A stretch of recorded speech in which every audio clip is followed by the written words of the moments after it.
Que vous soyez entrepreneur ou pas, vous êtes un particulier. Si vous avez un bien que vous envisagez de louer, la question de le louer en meublé, en pas meublé ou en professionnel se pose. On fait le point tout de suite pour défiscaliser votre appartement ou votre maison avec Alexandra Bonure. Bonjour. Bonjour.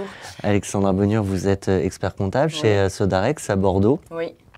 En quelques mots, de quoi on parle? Alors aujourd'hui, je suis venue vous parler de la location meublée non professionnelle, alors connue sous le nom de LMNP.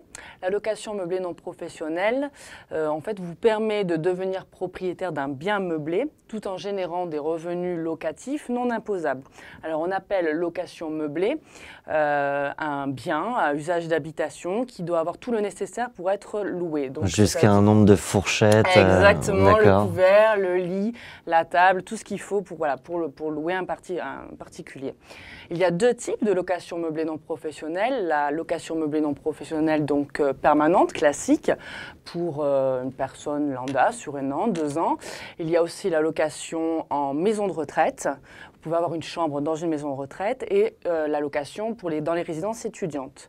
Et après, bien sûr, vous avez le second volet qui est très prisé en ce moment, qui est la location saisonnière. Chez Airbnb. Exactement, Airbnb, gîtes, même les caravanes, les mobil-homes. Et là, ce que vous êtes en train de dire, c'est que si je mets mon appart en Airbnb, par exemple, on ne va pas citer peut-être toutes les marques, mais il y a des avantages fiscaux à en tirer. Oui, alors les avantages sont les suivants, il y en a 3. Le premier, c'est qu'en fait, en mettant votre bien en location meublée non professionnelle, vous allez pouvoir amortir votre bien sur une dizaine d'années, ce qui veut dire qu'en fait, vous déduisez une quote-part de la valeur de ce bien, vous générez de la charge. Le deuxième, c'est que vous pouvez aussi déduire toutes les dépenses liées à la gestion de ce bien, les frais de réparation, la taxe foncière, les assurances et les intérêts d'emprunt.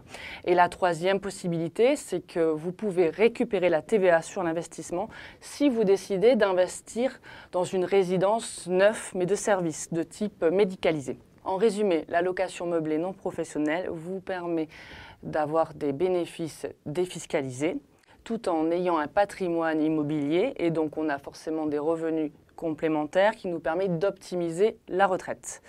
Donc le but de la location meublée non professionnelle, c'est un investissement à long terme. Donc si vous décidez de vendre ce bien, l'acheteur lui aussi pourra donc amortir ce bien, ce qui favorise la vente. Le produit de la vente sera soumis à la plus-value immobilière. D'accord.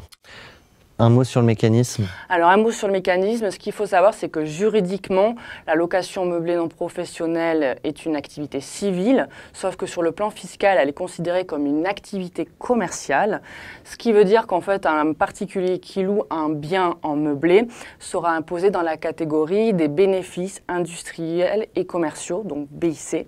Mais qu'on coche sur... La déclaration d'impôt sur le revenu. Donc attention, il y a 2 choix possibles, soit on est au bénéfice industriel commercial au réel ou au micro-bénéfice industriel commercial.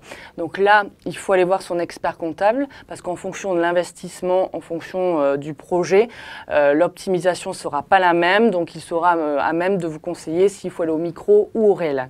Donc, par rapport aux charges que j'ai énumérées tout à l'heure, ces dépenses vont permettre normalement de générer un déficit, souvent c'est le cas. Ce déficit sera après imputable sur les résultats donc, de la location meublée non professionnelle. J'insiste là-dessus parce que ce n'est pas imputable sur les revenus globaux qui sont à être après soumis à l'impôt sur le revenu. Non, mais c'est sur ces loyers, effectivement. Exactement. Donc en gros, ça ne vous permet pas de payer moins d'impôts sur le revenu, comme la loi Pinel ou la loi Sellier, exactement. Ça vous permet en fait de ne pas payer d'impôts sur la location meublée non professionnelle. Voilà, ça vous permet d'avoir un patrimoine et de bénéficier de revenus complémentaires. Alexandra Bonure, un grand merci à vous. Merci à vous. Bon retour à Bordeaux. Je rappelle le nom de votre cabinet d'expertise comptable Sodarex. Nous, on se retrouve dès la semaine prochaine, toujours avec nos experts, toujours avec des conseils pratiques pour notre vie pro, mais aussi, vous l'avez vu aujourd'hui, notre vie perso. Merci à tous.